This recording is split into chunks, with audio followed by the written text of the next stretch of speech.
ഞാൻ ഇങ്ങനെ ഒരു ഓഫർ തരുമ്പോ ഒരിക്കലും പ്രതീക്ഷിച്ചതല്ല ഇത്രയും പെട്ടെന്ന് ആദ്യത്തിന് 10 പേരെ സംഘടിപ്പിക്കാൻ കഴിയുമെന്ന്. ഇത് 10 പേരുടെ വിസയുടെ ഡ്യൂപ്ലിക്കേറ്റ് കോപ്പിയാണ്. പിന്നെ ഇത് ആദിക്കുള്ള വിസ. ഇതൊരിക്കലും എന്റെ ഔദാര്യമല്ല, ആദിയുടെ ഹാർഡ് വർക്കിനുള്ള compliment. Thank you sir. Sir, ഇതെന്റെ അമ്മയാണ്. പറയാതെ തന്നെ മനസ്സിലാവും അമ്മയുടെ സൗന്ദര്യമാ ആദിക്ക് കിട്ടിയിരിക്കുന്നത്. സർ, ഇതെന്റെ അപ്പനാ. നോനോ, എനിക്കിത് വിശ്വസിക്കാൻ പറ്റുന്നില്ല. അയ്യോ, സത്യമായിട്ട് എന്റെ അപ്പനാ. ഇത് ആദിയുടെ അപ്പനാണെന്ന് കണ്ടാ പറയില്ല.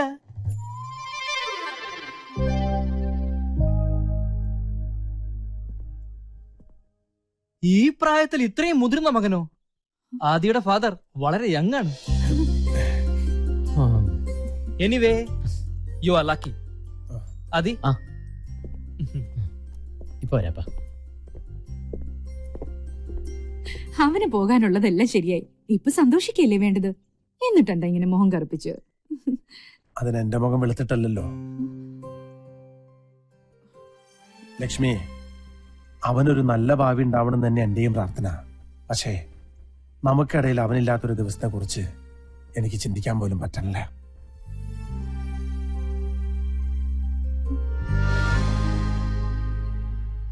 അപ്പൊ next Monday hotel White city.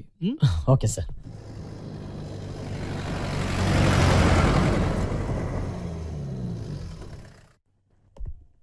Good morning sir. Morning. One Mister Thomas Mathew, room number 105. 1 second sir. Sorry sir, Thomas Mathew എന്നൊരാളിലൂടെ റൂം എടുത്തിട്ടില്ല.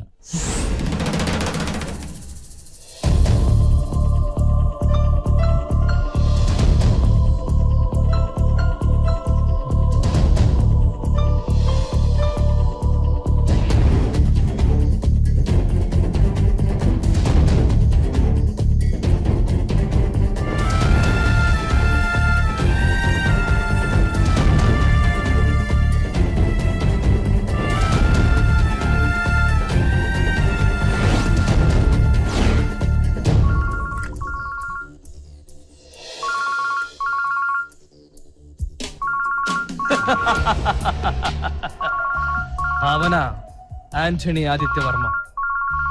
അവനിപ്പോൾ ഹോട്ടൽ വൈറ്റ് സിറ്റിയിൽ എത്തിക്കാണും. ഞാൻ ഇങ്ങോട്ട് പറഞ്ഞ വിവരം പാവം അവൻ അറിയില്ലല്ലോ. ഏക് ബുദ്ധു ഹേ ദുനിയാ കാ നമ്പർ 1 ബുദ്ധു.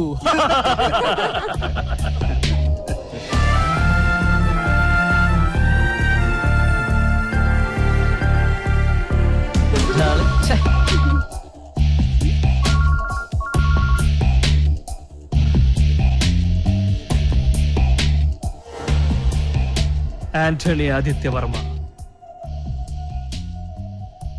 ഗാവോ പിയോ മസ്സ കരോ.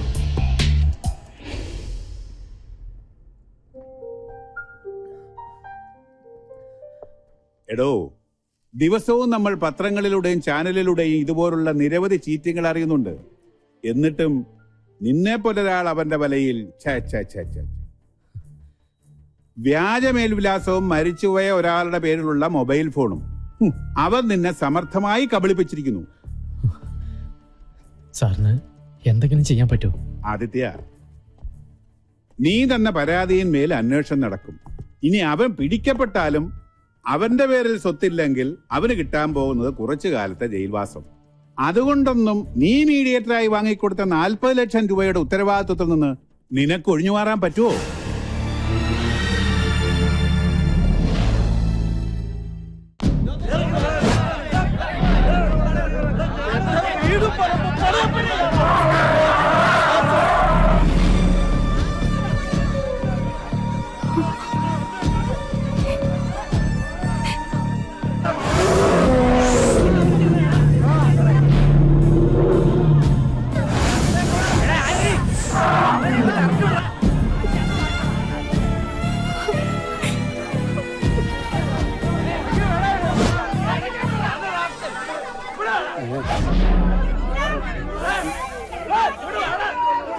കർത്താവേ, എന്റെ ലോറി ഇനി ആന്റണിയുടെ മുറ്റത്ത് കിടന്ന അത് അപകടമാ.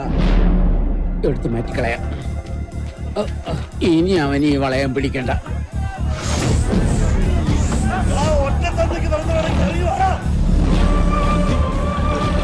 ഞാനല്ലേ തെറ്റിയത്? അവരെന്നെ ശിക്ഷിച്ചോട്ടെ. അവരെന്തിനപ്പുറം അകത്തേക്ക് കയറി പോടാ. ഇനിയെങ്കിലും അപ്പം പറയണൊന്ന് കേക്കണ.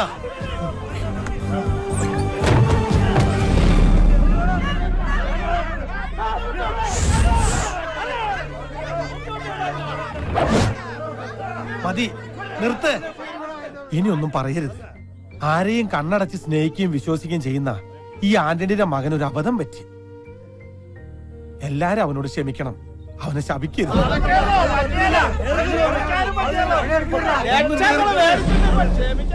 ഞാൻ പറയട്ടെ, കർത്താവിന് നിരക്കാത്ത ഒന്നും ഞാൻ എന്റെ കുടുംബം ചെയ്തിട്ടില്ല. ഈ വീടും സ്ഥലം വിറ്റിട്ട് ഞാൻ നിങ്ങളുടെ കാശ് തരും.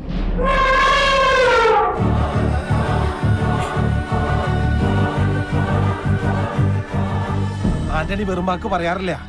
ഒരൊറ്റ അപേക്ഷയുള്ളൂ. അതിനൊരു അല്പം സാവകാശം എനിക്ക് തരണം. എല്ലാരും പിരിഞ്ഞു പോണം.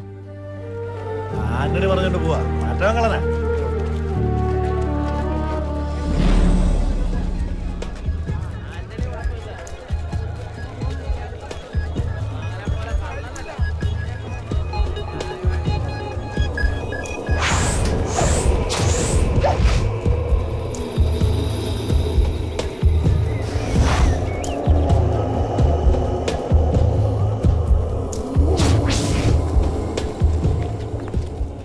എവിടെയാടാ നിന്റെ മോൻ? വിളിക്കവനെ. അവനെ നീ എവിടെ ഒളിപ്പിച്ചാലും ഞങ്ങൾ പൊക്കും. ഏയ് വേണ്ട, നമ്മുടെ ആന്റണി ചേട്ടനോട് ഇങ്ങനെ പെരുമാറാൻ പാടുണ്ടോ?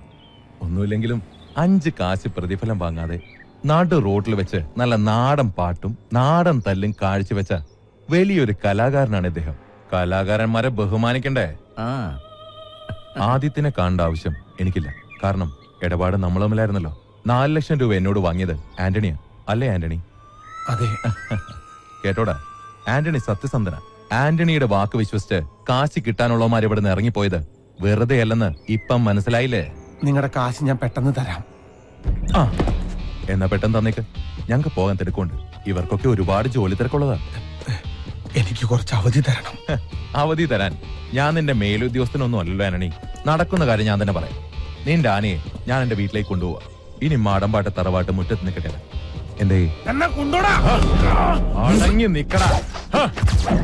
തടയാൻ വരരുതാനണി. തടയാൻ വന്നാ ഈ മുറ്റത്തിട്ട് എല്ലാത്തിനെയും വെട്ടിനുറുക്കി ചോര കൊണ്ട് എന്നെ കണക്കെഴുത്തള്ളും. വിളിക്കണം നമ്മുടെ ആന ഡ്രൈവറെ.